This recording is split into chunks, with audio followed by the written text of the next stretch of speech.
Panggilan beribadah. Selamat hari Minggu, umat yang terkasih. Sungguh indah dan ajaib karya Tuhan dalam kehidupan kita. Hari yang baru telah diberikan bagi kita untuk beribadah bersama pada saat ini.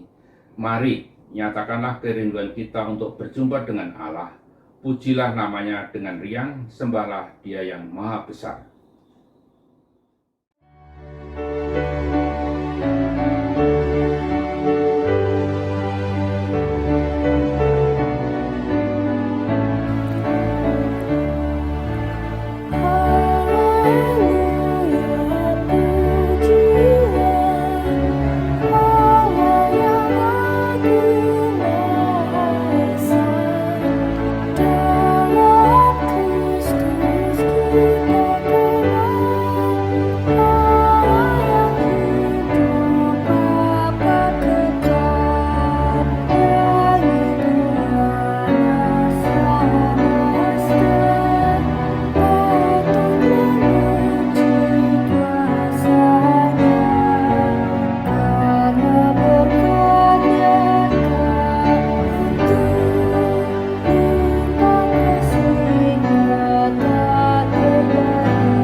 Ibadah minggu ini terjadi karena pertolongan kita adalah di dalam nama Tuhan yang menciptakan langit dan bumi.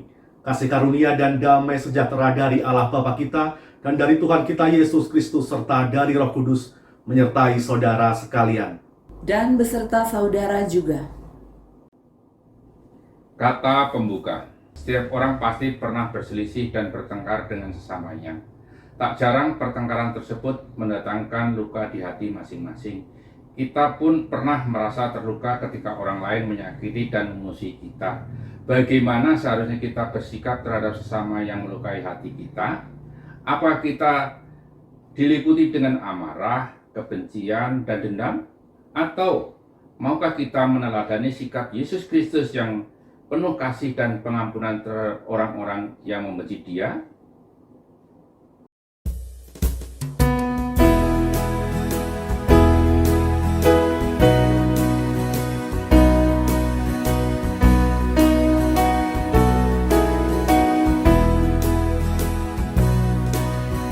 Yesus menginginkan daku bersinar baginya dimanapun ku berada, ku mengenangkannya. Bersinar,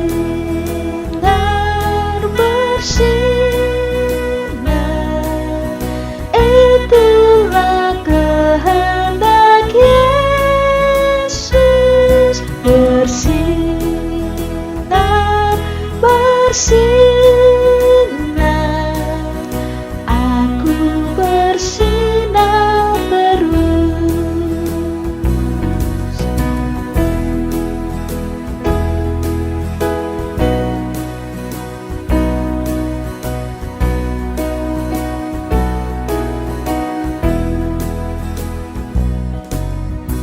Yesus menginginkan daku menolong orang lain, manis dan sopan selalu ketika ku bermain.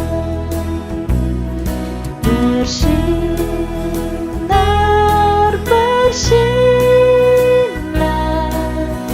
itulah kehendak Yesus. Bersinar,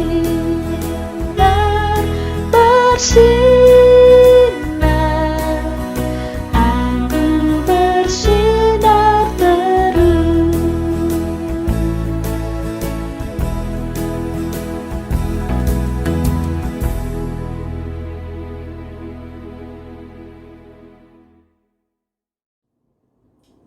Mari kita berdoa untuk pengakuan dosa. Allah yang Maha Kasih, kami menyadari bahwa di dalam kehidupan kami sehari-hari, kami belum sepenuhnya mampu meneladani sikap Kristus yang penuh dengan kasih dan pengampunan. Seringkali ketika kami berselisih dengan orang lain, hati kami diliputi dengan amarah dan kebencian. Saat perkataan dan perbuatan orang lain melukai batin kami menjadi dendam dan enggan untuk memberikan pengampunan. Ampunilah kami, ya Allah. Ajarlah kami untuk selalu mampu memperlakukan sesama kami dengan kasih dan kerendahan hati, bahkan terhadap orang-orang yang pernah menyakiti kami. Berilah kepada kami hati yang penuh belas dan kasih dan pengampunan, sebagaimana Engkau juga senantiasa mengasihi dan mengampuni kesalahan kami. Dalam nama Tuhan Yesus kami berdoa. Amin. Berita anugerah.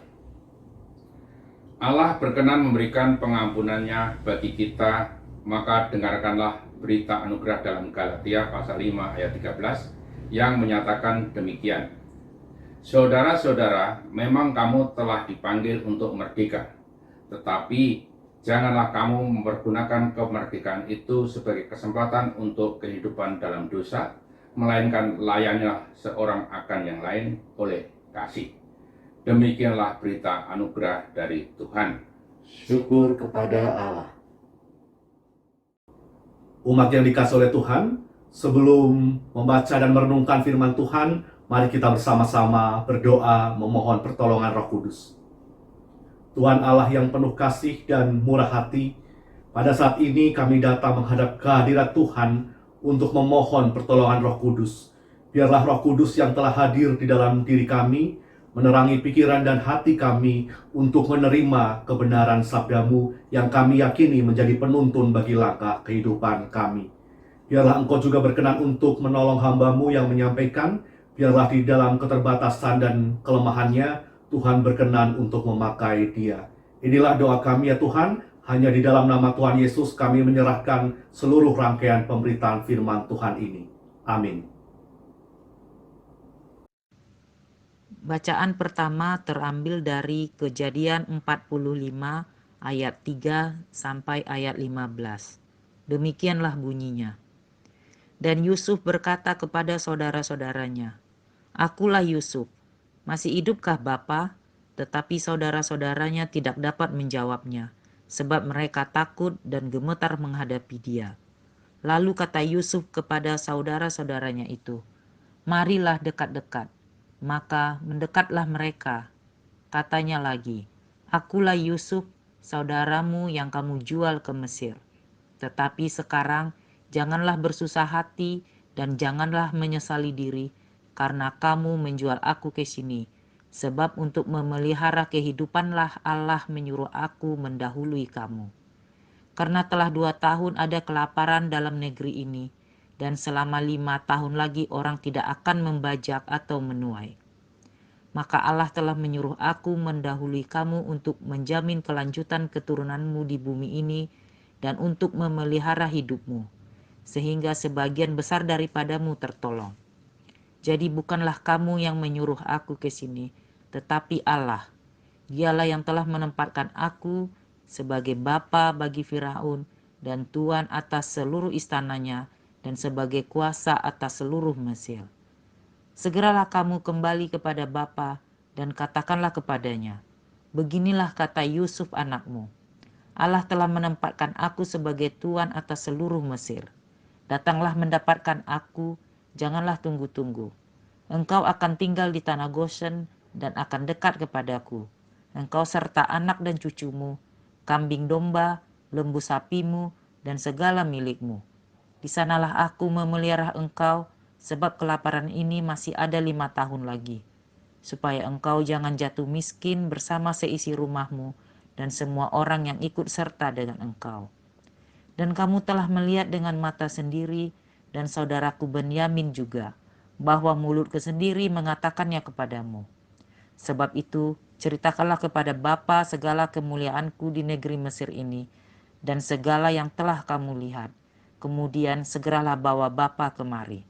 Lalu dipeluknyalah leher Benyamin adiknya itu, dan menangislah ia, dan menangis pula lah Benyamin pada bahu Yusuf. Yusuf mencium semua saudara-saudaranya itu dengan mesra. Ia menangis sambil memeluk mereka. Sesudah itu, barulah saudara-saudaranya bercakap-cakap dengan dia. Demikianlah sabda Tuhan. Syukur kepada Allah.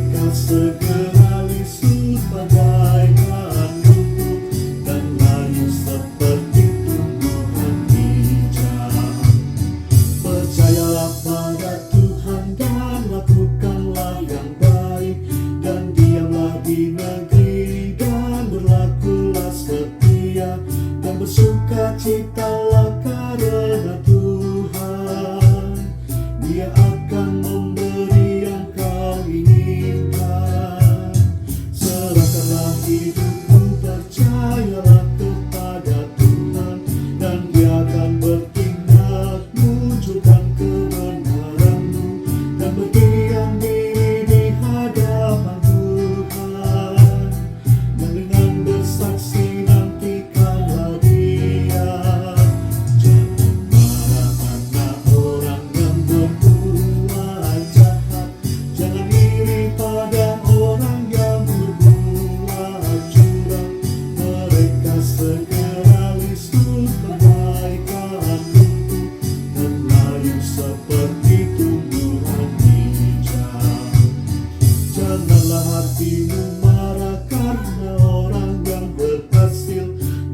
kepada orang yang lakukan tipu daya. Tinggalkanlah panas hati, jangan marah. Itu hanya bawa pada kejahatan. Sebab orang-orang jahat pasti akan dilenyapkan, dan orang-orang yang fasik juga akan dimusnahkan. Tapi orang-orang yang nantikan Tuhan, mereka pasti akan warisi negeri. Jangan marah karena orang yang berbuat jahat. Jangan iri pada orang yang berbuat curang. Mereka segera lisu bagaikan rumput, dan layu seperti tumbuhan hijau.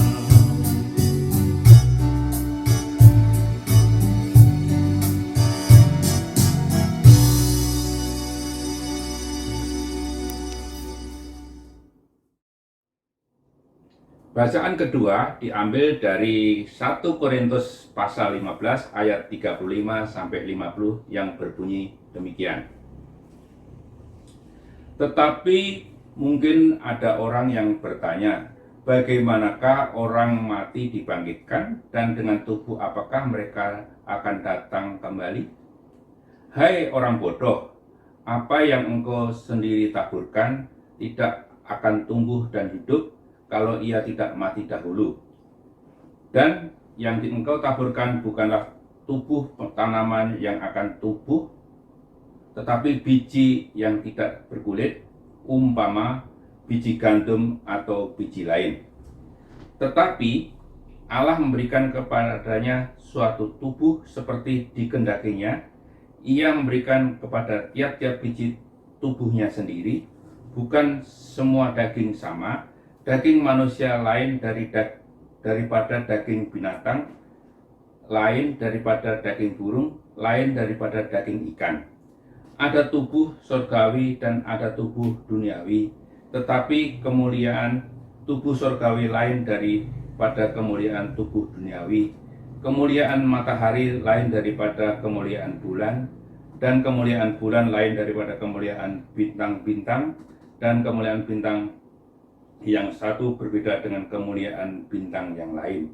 Demikianlah pula dengan kebangkitan orang mati, ditaburkan dalam kebinasaan, dibangkitkan dalam ketidakbinasaan, ditaburkan dalam kehinaan, dibangkitkan dalam kemuliaan, ditaburkan dalam kelemahan, dibangkitkan dalam kekuatan. Yang ditaburkan adalah tubuh alamiah, yang dibangkitkan adalah tubuh rohaniah. Jika ada tubuh alamiah, maka ada pula tubuh rohaniah. Seperti ada tertulis, manusia pertama Adam menjadi makhluk yang hidup, tetapi Adam yang akhir menjadi roh yang menghidupkan. Tetapi yang mula-mula datang bukanlah yang rohaniah, tetapi yang alamiah, kemudian barulah datang yang rohaniah. Manusia pertama berasal dari debu tanah dan bersifat jasmani. Manusia kedua berasal dari surga. Makhluk-makhluk alamiah sama dengan dia yang berasal dari debu tanah, dan makhluk-makhluk surgawi sama dengan dia yang berasal dari surga. Sama seperti kita telah memakai rupa dari yang alamiah, demikian pula kita akan memakai rupa dari yang surgawi. Saudara-saudara, inilah yang hendak kukatakan kepadamu, yaitu bahwa daging dan darah tidak mendapat bagian dalam kerajaan Allah, dan bahwa yang binasa tidak mendapat bagian dalam apa yang tidak binasa. Demikian firman Tuhan. Syukur kepada Allah.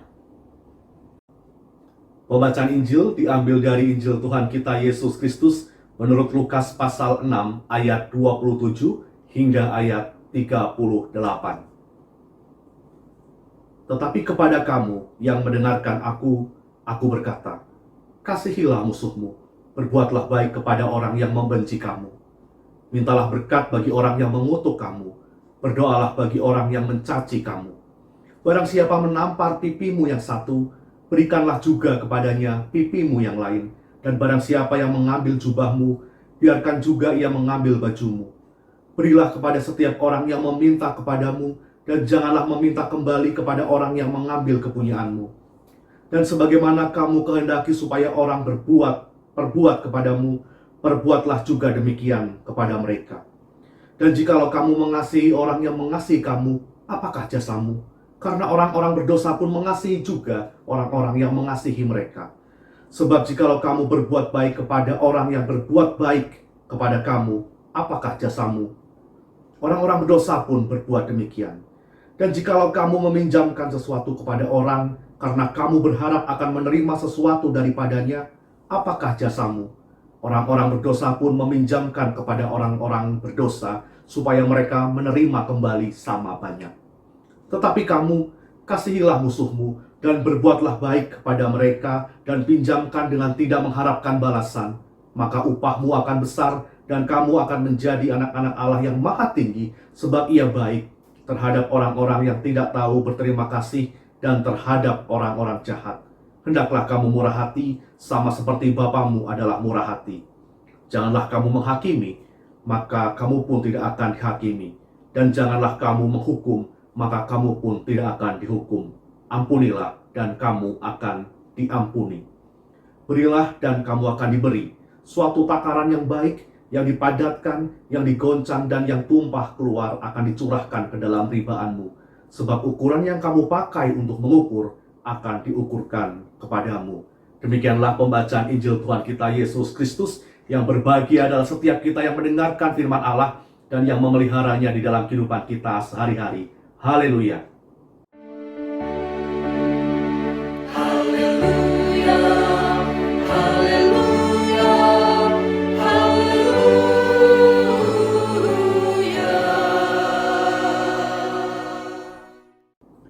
Shalom, selamat hari Minggu Bapak, Ibu, dan Saudara yang dikasihi oleh Tuhan. Kalau kita mengingat masa kecil kita saat kita TK atau SD misalnya, rasa-rasanya sebagian besar dari kita pernah bertengkar atau bermusuhan dengan teman kita karena sebuah alasan. Misalnya, teman kita dengan sengaja merebut paksa mainan kita, atau alat-alat tulis kita, atau barang kesayangan kita. Atau mungkin kita juga pernah diejek dengan kata-kata yang menyakitkan, bahkan mungkin pernah dipukul. Apa yang kita rasakan pada saat itu? Mungkin kita merasa kesel, jengkel, dan pengen membalas perbuatan teman kita itu secara setimpal. Kalau belum membalas apa yang mereka lakukan dan membuat mereka merasakan apa yang kita rasa, wah, rasanya kok hati ini belum tenang. Nah, beranjak dewasa, rupanya interaksi kita dengan sesama manusia, relasi kita dengan teman, sahabat, saudara-saudara, orang-orang terkasih kita juga tidak selancar yang kita harapkan. Kadang-kadang ada masanya kita juga berselisih paham dan berkonflik dengan orang lain. Kadang-kadang juga kita mendapatkan perlakuan yang tidak baik dari sesama kita. Mungkin ada seseorang yang pernah menipu diri kita sehingga membuat kita mengalami kerugian secara materi maupun non-materi. Ada juga orang yang pernah menghina dan menyinggung perasaan kita dengan kata-kata yang teramat menyakitkan hati. Dan juga perilaku yang lain. Lantas, apa yang biasanya menjadi respon kita, Bapak, Ibu, dan Saudara, saat kita merasa sakit hati akibat perlakuan orang lain yang jahat kepada kita? Tentu bermacam-macam responnya.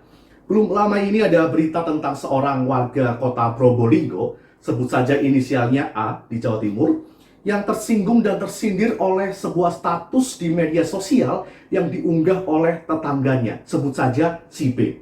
Jadi awalnya si B ini melakukan protes karena si A mengadakan kegiatan di rumahnya yang membuat bising. Tetapi si B tidak menyampaikan keluhan atau komplainnya secara langsung kepada A, malah justru melakukan protes melalui status media sosial. Si A pun kemudian akhirnya merasa sakit hati. Dan untuk membalas perbuatan si B, si A lalu membangun tembok untuk menghalangi akses jalan masuk ke rumah si B. Sehingga si B kalau mau pergi atau pulang harus mencari jalan memutar yang lebih jauh. Ada-ada saja ya Bapak, Ibu, dan Saudara. Ini hanya salah satu contoh bentuk respon seseorang ketika merasa disakiti atau merasa tersinggung oleh orang lain. Saat seseorang mendapatkan perlakuan buruk, dibenci, dimusuhi, maka sebagian orang cenderung membalas perbuatan itu dengan memberikan perbuatan yang buruk pula. Maka tidak heran jika dendam lantas menjadi bagian dari kehidupan manusia bahkan sampai dengan saat ini. Dihina, ya balas menghina. Dilukai, balas melukai. Dihancurkan, balas menghancurkan. Menjadi sebuah lingkaran yang tidak pernah putus. Bagaimana sikap kita sebagai orang beriman terhadap orang yang memusuhi kita atau terhadap orang yang berbuat jahat kepada kita? Apakah standar yang harus kita miliki di dalam memperlakukan sesama, baik kepada mereka yang berbuat baik kepada kita, maupun kepada mereka yang berbuat jahat kepada kita? Di dalam bacaan pertama kita melihat sosok Yusuf yang pernah disakiti oleh kakak-kakaknya. Dan sekarang dikisahkan ia sudah menjadi raja muda di Mesir dan berjumpa dengan saudara-saudaranya yang hendak meminta pertolongan, mencari bantuan bahan makanan karena di daerah asal mereka sedang terjadi bencana kelaparan dan krisis bahan pangan. Apa yang Yusuf lakukan ketika berjumpa kembali dengan kakak-kakaknya yang dulu pernah berbuat amat jahat kepadanya? Kita ingat betapa menyedihkan pengalaman yang Yusuf alami. Saudara-saudaranya iri hati kepada Yusuf karena merasa bahwa Yakub, bapa mereka, lebih mengistimewakan Yusuf. Pada akhirnya saudara-saudara dari Yusuf bersekongkol untuk menyingkirkan Yusuf. Bayangkan Bapak, Ibu, dan Saudara, betapa pedihnya perasaan Yusuf ketika kakak-kakaknya yang seharusnya mengasihi dan melindungi dia, justru malah membenci Yusuf dan berniat untuk membunuh Yusuf. Maka Yusuf lalu dimasukkan ke dalam sumur kosong. Meskipun pada akhirnya ia tidak jadi dibunuh, tetapi perlakuan saudara-saudaranya terhadap Yusuf tetap saja jahat. Yusuf dijual menjadi budak layaknya sebuah barang dagangan yang tidak berharga. Kepada Yakub ayah mereka, saudara-saudaranya melaporkan bahwa Yusuf mati diterkam binatang buas. Sungguh bertubi-tubi penderitaan yang Yusuf alami. Di Mesir sebagai seorang pelayan pun ia kemudian difitnah oleh istri majikannya yang berujung pada hukuman penjara. Yusuf menjadi pribadi yang ditinggalkan, jauh dari keluarganya, diasingkan dalam kesepian dan harus berjuang seorang diri untuk bisa bertahan hidup. Tidak mudah bagi Yusuf yang masih muda untuk mengalami semua pergumulan itu. Kira-kira apa yang kita rasakan jika kita ada di posisi Yusuf? Mungkin kita tidak terima dengan apa yang kita alami dan menyalahkan orang-orang yang membuat kita ada di dalam pergumulan tersebut. Namun apa Bapak, Ibu, dan Saudara yang Yusuf lakukan ketika ia pada akhirnya berjumpa kembali dengan kakak-kakaknya yang dulu mencelakakan dia? Di saat Yusuf sekarang sudah punya kuasa dan kedudukan. Bukankah Yusuf punya sejuta alasan untuk membalaskan dendamnya kepada saudara-saudaranya, untuk membuat saudara-saudaranya merasakan apa yang pernah dia rasakan? Tapi ternyata Yusuf tidak mau membalas perbuatan saudara-saudaranya dengan kejahatan juga.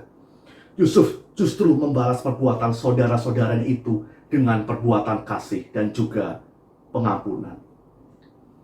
Betul bahwa ia pernah terluka dan tersakiti, tetapi ia telah memproses semua luka dan penderitaannya di dalam terang kasih dan rencana Allah yang memampukan Yusuf untuk pulih, untuk berdamai dengan diri sendiri dan berdamai dengan rasa kecewa ketika mengingat perbuatan jahat dari saudara-saudaranya. Dan sekarang Yusuf justru merangkul orang-orang yang pernah menyakitinya dan menghiburkan hati mereka supaya tidak gelisah dan tidak lagi menyesali diri. Dan lebih dari itu, Yusuf berjanji akan memelihara hidup mereka di tanah Mesir karena bencana kelaparan di Israel masih akan berlangsung di dalam waktu yang cukup lama. Maka kita Kejadian 45 ayat 15 di dalam bacaan pertama kita mencatat suasana rekonsiliasi yang terjadi. Bahwa Yusuf mencium semua saudaranya itu dan ia menangis sambil memeluk mereka. Luar biasa Bapak, Ibu, dan Saudara apa yang dilakukan Yusuf. Yang dengan hikmat Allah, Yusuf mengubah kekecewaan menjadi penerimaan penuh kasih serta pengampunan bagi orang-orang yang pernah memusuhi Yusuf dan berbuat jahat kepadanya. Kalau ada peribahasa yang berbunyi air susu dibalas dengan air tuba untuk menggambarkan perbuatan baik atau kebaikan dibalas dengan kejahatan, maka Yusuf peribahasa yang tepat buat dia adalah air tuba dibalas dengan air susu. Perbuatan jahat atau kejahatan dibalas dengan perbuatan baik atau kebaikan. Nah, Bapak, Ibu, dan Saudara, dalam bacaan Injil kita hari ini kita juga mendapatkan pengajaran yang mengejutkan dari Tuhan Yesus tentang bagaimana kita harus bersikap terhadap musuh kita, terhadap orang yang berbuat jahat dan merugikan kita. Ketika dunia ini menganggap hal yang biasa kok untuk membalas perbuatan jahat dengan perbuatan jahat juga, membalas ejekan dengan ejekan, membalas kekerasan dengan kekerasan, Yesus justru mengajarkan hal yang sebaliknya. Kasihilah musuhmu. Waduh, yang namanya musuh bukannya harus dibenci ya. Untuk ketemu saja males, ini malah suruh mengasihi. Berbuatlah baik kepada orang yang membenci kamu. Waduh, mungkin banyak juga yang berpikir, ngapain berbuat baik kepada orang yang jelas-jelas membenci kita? Mintalah berkat bagi orang yang mengutuk kamu. Wah, biasanya kalau orang sudah emosi, dia pasti malah mengutarakan sumpah serapah kepada orang yang dia benci atau kepada musuhnya. Tetapi Tuhan Yesus menyuruh kita justru malah mintalah berkat bagi orang yang mengutuk kita. Kemudian disampaikan pula, berdoalah bagi orang yang mencaci kamu. Nah, kadang Kalau ada orang marah kepada kita, kita rasanya pengen balik marah dong. Ini malah disuruh mendoakan. Kemudian Tuhan Yesus juga katakan, barang siapa menampar pipimu yang satu, berikanlah juga kepadanya pipimu yang lain. Dan barang siapa yang mengambil jubahmu, biarkan juga ia mengambil bajumu. Tuhan Yesus melanjutkan, dan sebagaimana kamu kehendaki supaya orang perbuat kepadamu, ya misal kita punya pengharapan, punya keinginan bahwa orang juga bahwa kita juga mendapatkan kasih, penerimaan, dukungan dari orang lain, maka Tuhan katakan, ya perbuatlah juga demikian kepada mereka. Berikan kasih, keramahan, dan perbuatan baik kita kepada sesama. Lihat Bapak, Ibu, dan Saudara, Tuhan Yesus memberikan pengajaran yang mencelikan mata hati kita, yang berbeda dengan ajaran dunia yang mengajar kita justru untuk menuntut balas. Yesus nggak ingin pengikutnya hidup di dalam dendam, di dalam kebencian terhadap orang yang memusuhi mereka, atau terhadap orang yang pernah berbuat jahat kepada mereka. Melainkan sebaliknya, Yesus sedang menetapkan sebuah standar hidup yang baru bagi para pengikutnya di dalam memperlakukan sesamanya, baik terhadap mereka yang berbuat baik kepada kita maupun terhadap mereka yang berbuat jahat kepada kita. Maka Bapak, Ibu, dan Saudara, melalui pembacaan dan perenungan firman Tuhan hari ini di dalam tema cara membalas musuh, pesan apa yang dapat kita ambil? Pesan utama bagi kita adalah ketika ada pertanyaan, bagaimana sih cara membalas musuh? Balaslah orang yang memusuhi kita atau orang yang pernah menyakiti kita dengan sikap yang memenuhi standar yang Kristus tetapkan bagi kita. Kasihilah musuhmu, mintalah berkat baginya, doakan dia. Kalau terhadap orang yang memang baik kepada kita, mendukung kita, kita akan mudah membalas perbuatan mereka dengan kasih, keramahan, atau kehangatan sikap kita. Nah, tapi kalau mengasihi musuh, apakah gampang? Kadang untuk ketemu orangnya, aduh, ada dia, sudah males banget rasanya. Ini suruh mengasihi. Memang tidak mudah, Bapak, Ibu, dan Saudara. Tapi firman Tuhan hari ini menyatakan sesuatu yang sangat jelas tentang standar di dalam memperlakukan sesama kita, bahkan kepada orang yang pernah berbuat jahat kepada kita. Kasihi, doakan. Dan standar ini memang tidak mudah, tetapi harus kita latih di dalam kehidupan sehari-hari. Dan Tuhan Yesus tidak pernah menetapkan standar ganda bagi pengikutnya. Jadi apa yang tertera dalam firman Tuhan hari ini harus kita jalankan. Artinya, kasih yang berulang-ulang Tuhan Yesus dengungkan kepada para pengikutnya seharusnya menjadi nafas hidup yang mengalir dalam tubuh kita. Untuk kita bagikan tanpa kecuali kepada semua orang, termasuk kepada musuh kita yang pernah menyakiti kita begitu dalam.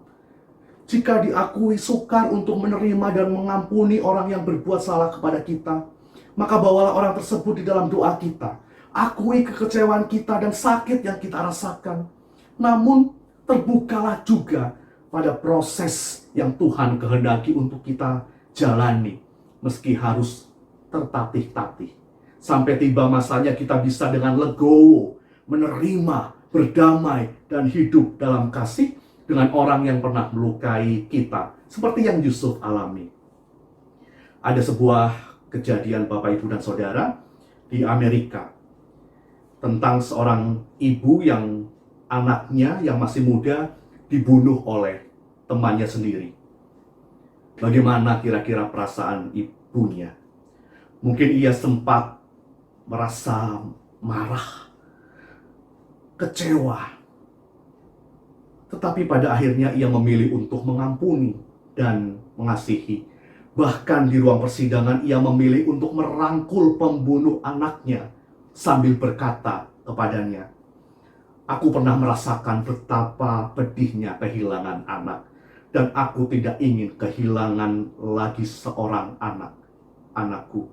Ya, jadi artinya teman anaknya yang menjadi pembunuh anaknya ini kini sudah diampuni dan bahkan dianggap anak oleh ibu tersebut.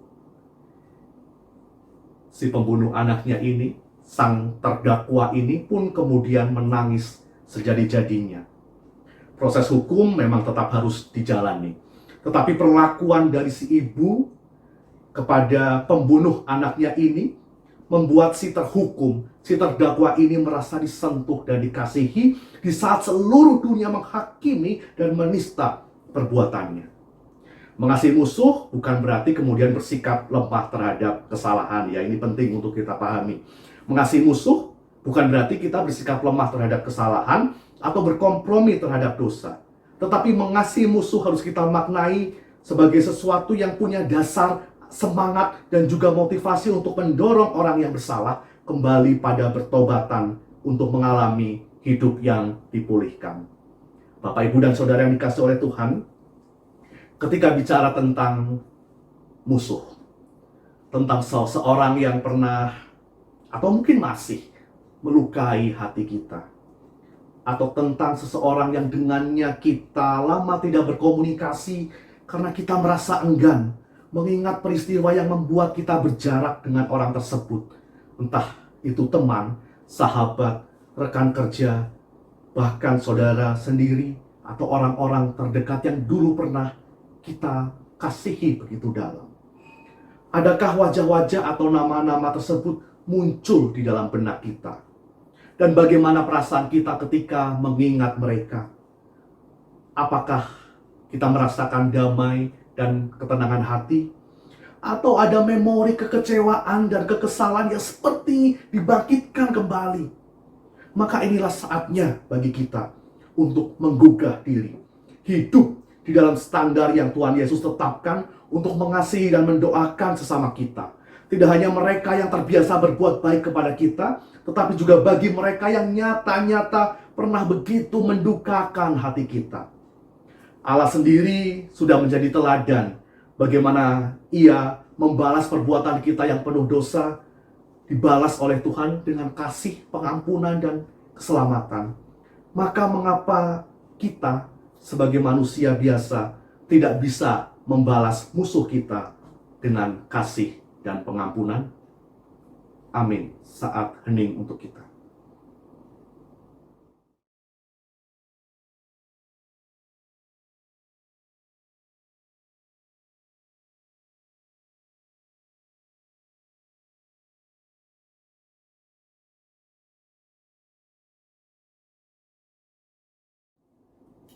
Pengakuan iman rasuli.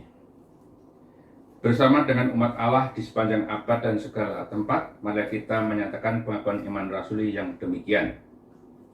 Aku percaya kepada Allah, Bapa yang Maha Kuasa, Khalik langit dan bumi, dan kepada Yesus Kristus, anaknya yang tunggal Tuhan kita, yang dikandung dari Roh Kudus, lahir dari anak darah Maria, yang menderita sengsara di bawah pemerintahan Pontius Pilatus, disalibkan, mati dan dikuburkan, turun ke dalam keadaan maut. Pada hari yang ketiga bangkit pula dari antara orang mati, naik ke surga, duduk sebelah kanan Allah, Bapa yang Maha Kuasa, dan dari sana Ia akan datang untuk menghakimi orang yang hidup dan yang mati.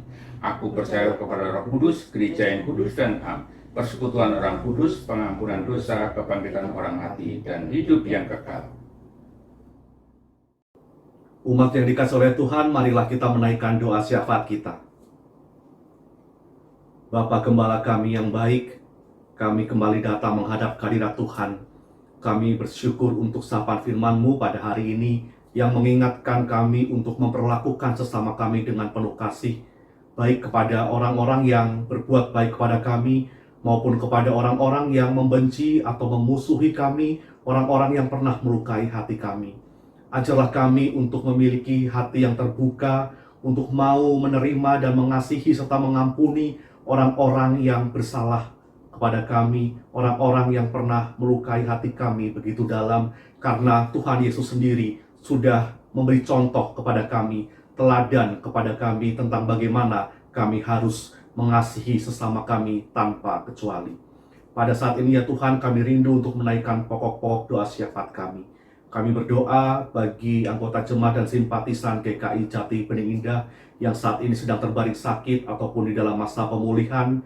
Ada sebagian dari saudara-saudara kami yang saat ini sedang terpapar COVID-19 dan berada di dalam masa isolasi mandiri, di dalam masa pemulihan. Kami memohon kiranya Tuhan berkenan untuk melawat mereka melalui obat-obatan yang mereka konsumsi ataupun perawatan medis, kiranya dapat memulihkan kondisi mereka. Biarlah di tengah masa istirahat ini mereka juga tetap dapat semakin dekat kepada Tuhan, Tuhan yang memberikan kesembuhan sejati bagi setiap umatnya. Kami juga berdoa bagi saudara-saudara yang bergumul dengan persoalan tentang pekerjaan. Mereka yang mencari pekerjaan, biarlah Tuhan boleh topang, Tuhan teguhkan, Tuhan berikan pekerjaan yang baik tepat pada waktu yang Engkau pandang juga baik untuk mereka.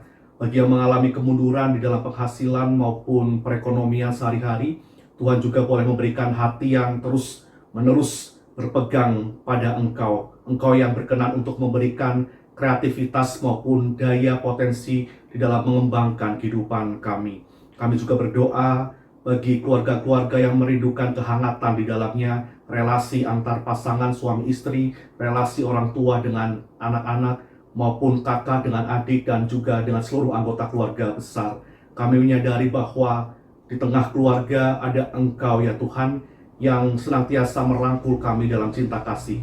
Maka tolonglah kami, setiap anggota keluarga, untuk dapat menjadi pribadi yang bertanggung jawab di dalam rangka memberikan kehangatan, keakraban, dukungan, serta doa kepada anggota keluarga kami yang lain. Juga untuk setiap pergumulan anggota jemaat dan simpatisan yang memiliki kerinduan untuk mengembangkan diri dan kehidupannya, mengembangkan peran dan fungsinya di tengah keluarga, di tengah kehidupan bergereja, di tengah lingkungan pekerjaan dan masyarakat, Tuhan juga boleh berkati. Juga untuk setiap kerinduan kami, pergumulan kami yang tidak dapat kami sebutkan satu persatu. Ajar kami untuk terus berjalan bersama dengan Engkau ya Tuhan. Kami juga berdoa bagi gerejamu GKI Jati Bening Indah yang di tengah situasi pandemi ini juga terus tetap berupaya untuk meneguhkan panggilannya. Biarlah di tengah situasi pandemi ini GKI Jati Bening Indah juga dapat tetap mewartakan berita cinta kasih dan pengharapan bagi jemaat maupun bagi lingkungan di sekitarnya. Biarlah Engkau menolong pendeta, calon pendeta, majelis jemaat, pengurus komisi, aktivis, dan seluruh anggota jemaat dan simpatisan tanpa terkecuali untuk bersama-sama saling mendoakan, mengembangkan GKI Jati Bening Indah menjadi gereja yang berdampak, tidak hanya berdampak secara internal tetapi juga berdampak bagi orang-orang di sekitarnya. Berdoa pula ya Tuhan bagi situasi pandemi yang masih dihadapi oleh bangsa Indonesia. Ada begitu banyak orang yang masih harus menjalani perawatan. Biarlah Tuhan juga boleh melawat dan menopang, memberikan kesembuhan kepada mereka. Untuk para tenaga medis, dokter, perawat yang juga setia untuk melakukan pekerjaan dan tanggung jawabnya, Tuhan berikan kekuatan dan penghiburan senantiasa juga bagi keluarga yang mereka tinggalkan. Tuhan berkati pemerintah di dalam upayanya menanggulangi penyebaran virus COVID, upaya vaksinasi, maupun segala upaya yang dilakukan supaya pandemi ini segera mereda. Berkati pemerintah juga ya Tuhan, berikan hikmat dan kebijaksanaan di dalam mengelola bangsa ini. Biarlah bangsa kami ini diliputi dengan keadilan-Mu, kebenaran-Mu, damai sejahtera yang Tuhan hadirkan juga melalui kami umat-Mu untuk senantiasa mau mencerminkan kasih Kristus melalui setiap pikiran, perkataan, dan perbuatan di dalam kehidupan kami sehari-hari. Inilah doa kami ya Tuhan yang kami panjatkan di dalam nama Tuhan Yesus yang mengajarkan kami berdoa. Bapa kami yang di sorga, dikuduskanlah namamu, datanglah kerajaan-Mu, jadilah kehendak-Mu di bumi seperti di sorga. Berikanlah kami pada hari ini makanan kami yang secukupnya, dan ampunilah kami akan kesalahan kami, seperti kami juga mengampuni orang yang bersalah kepada kami. Dan janganlah membawa kami ke dalam pencobaan, tetapi lepaskan kami dari yang jahat, karena Engkaulah yang punya kerajaan dan kuasa dan kemuliaan sampai selama-lamanya. Amin. Dasar persembahan. Tibalah waktunya bagi kita untuk memberikan persembahan syukur bagi Tuhan. Firman-Nya dalam Roma 12 ayat 1 menjadi pengingat bagi kita. Karena itu, saudara-saudara, demi kemurahan Allah, aku menasihatkan kepada kamu, supaya kamu mempersembahkan tubuhmu sebagai persembahan yang hidup, yang kudus, dan yang berkenan kepada Allah. Itu adalah ibadahmu yang sejati. Saudara dapat mengirim persembahan mingguan, bulanan, maupun persembahan syukur melalui transfer ke rekening gereja maupun memberikan secara langsung melalui kantor gereja.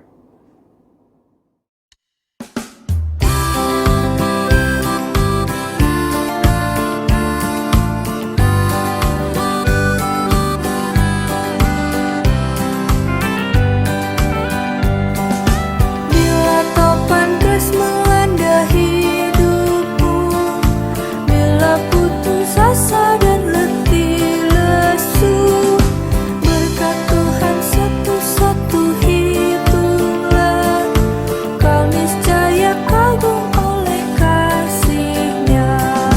Berkat Tuhan mari hitunglah, kau kan kagum oleh kasih-Nya.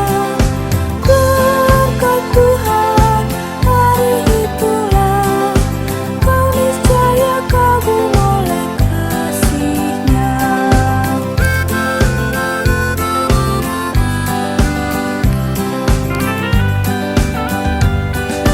Adakah beban membuat kau penat? Salib yang kau pikul menekan berat. Hitunglah berkat-Nya, pasti kau lega, dan bernyanyi terus penuh bahagia. Berkat Tuhan mari hitunglah, kau kan kagum oleh kasih-Nya. Berkat Tuhan mari hitunglah, kau niscaya kagum oleh kasih-Nya.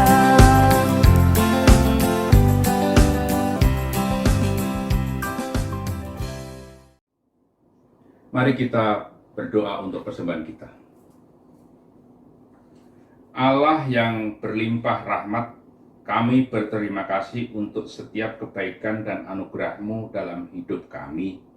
Saat ini dengan sukacita kami membawa persembahan syukur bagi-Mu. Layakkanlah persembahan kami agar menjadi alat untuk memuliakan nama-Mu dan untuk mewartakan kehadiran kerajaan-Mu yang penuh dengan damai sejahtera.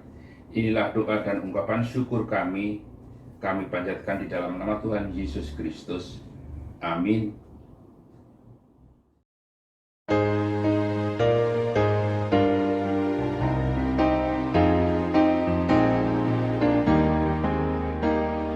Aku hendak tetap berhati tulus, karena teman mempercayaiku. Aku hendak tetap berjalan lurus, karena teman telah mengasihiku. Karena teman telah mengasihiku.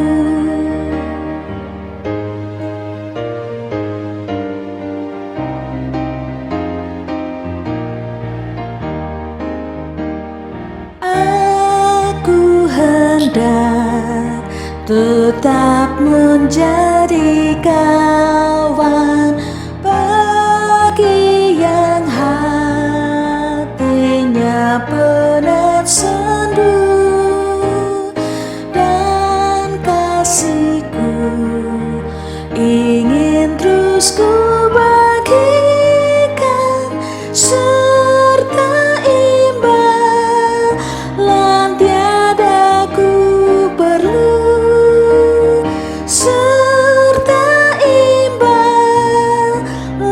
tiada ku perlu.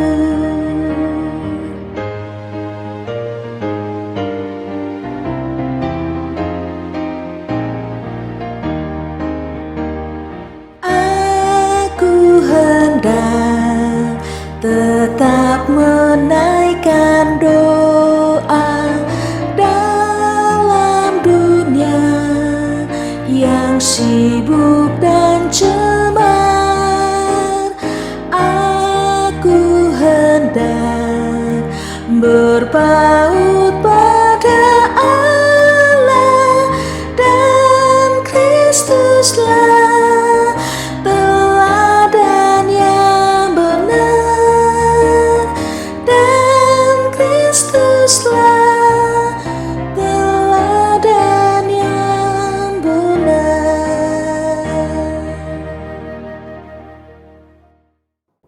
Umat yang dikasih oleh Tuhan, hiduplah dalam teladan Kristus yang setia merangkul dan mengasihi umat manusia. Kita pun diajak untuk mewujudkan kasih. Tetap berhati tulus kepada setiap orang yang ada di sekitar kita. Biarlah wajah Kristus yang penuh dengan kelembutan dapat kita tampakkan, kita pancarkan di dalam diri kita, di dalam kehidupan kita sehari-hari. Mari kita bersama menerima berkat dari Tuhan. Tuhan memberkati kita dan melindungi kita. Tuhan menyinari kita dengan wajah-Nya dan memberi kita kasih karunia. Tuhan menghadapkan wajah-Nya kepada kita dan memberi kita damai sejahtera kini hingga selamanya. Amin.